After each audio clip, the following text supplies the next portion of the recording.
critic back because this is a 23-year-old story. It's a bit of kind of archaeology.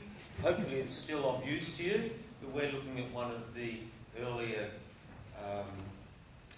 installations and not monitoring the installation per se, but we've been monitoring this endangered species for the last 23 years. When I say we, Dean Hines should have been here, but he couldn't make it. So Dean's kind of the Pygmy-possum person in Victoria at the moment. I think this is a good story. Rather than just focus on the story itself, which I just wanted to bring you up to date, because I think this does show a lot of good things about connectivity, some very new things as we confront climate change, are evidenced in this, but also try and bring in a broader discussion about climate change and connectivity. Rightio. Some of you may already know this story. Essentially, the key messages I want to get across is that yes, connectivity does work. You're after permanent solutions. You really have to have a knowledge of the social organisation of the species, because it's not just breeding, it's actually dispersal as well.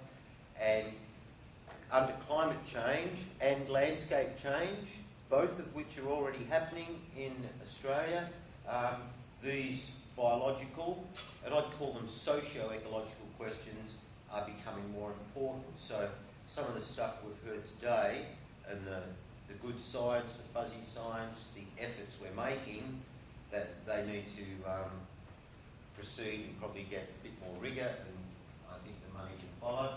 Burramys is an endangered species, Mountain Pygmy-possum, or the mountain plague rat, if you happen to be in the skiing industry.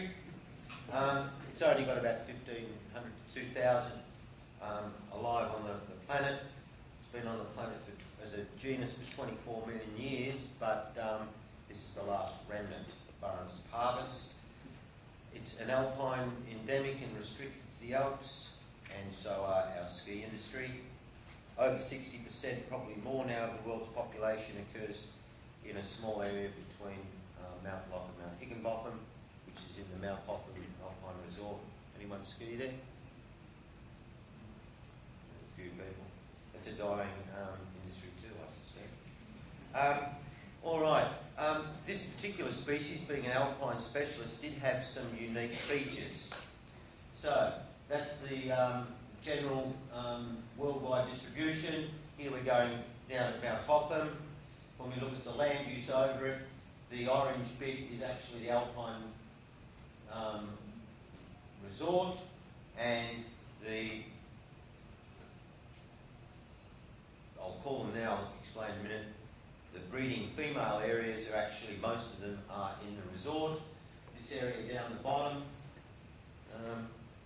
right down the bottom, includes the circle.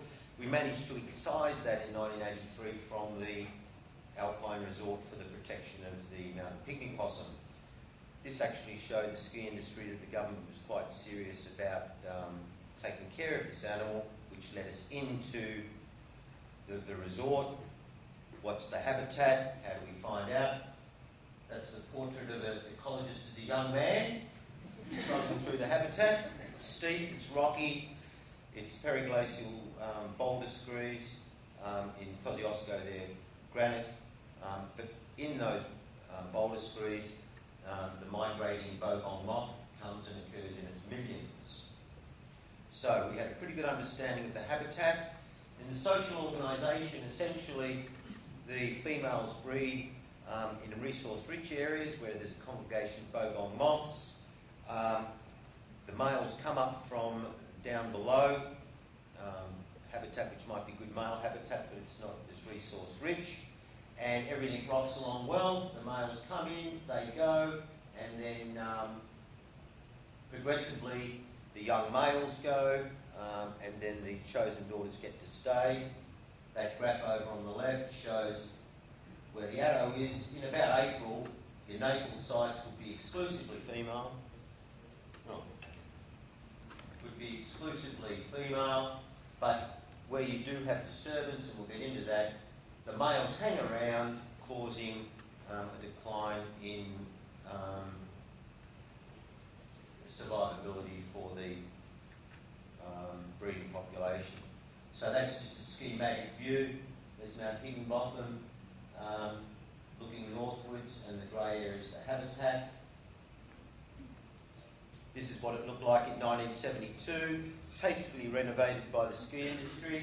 So it looks like in 1987, and as we go on, essentially within the ski area, you're looking at progressive habitat fragmentation and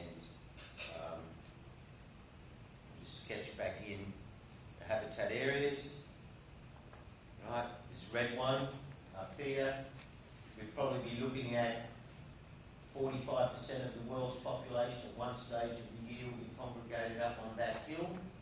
Here's the boundaries of the park, the blue is the male area, and the tunnel and corridor we put in around this area. Right? So we knew the social organisation, particularly in April, wasn't working. The survivorship